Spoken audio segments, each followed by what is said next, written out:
5 iemesli, kāpēc nākt tīklu mārketingā. Iemesls numur 1 – finansiālās iespējas.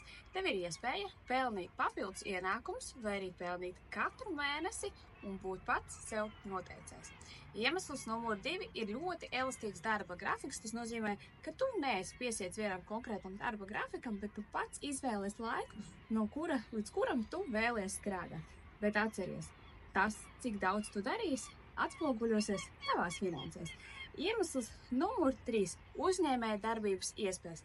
Iespēja būt pašam sev priekšniekam un attīstīt pašam savu biznesu. Iemesls numur 4 – produktu lietošana un pārdošana.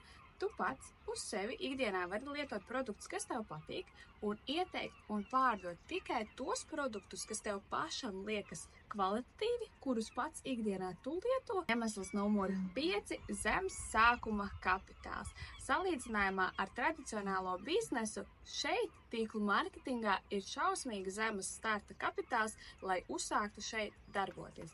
Bet atceries, katram cilvēkam ir savs kāpēc tieši izvēlēties šo tīklu mārketingu. Šie 5, kāpēc nākt tīklu mārketingā, ir mani iemesli, kāpēc es esmu šeit.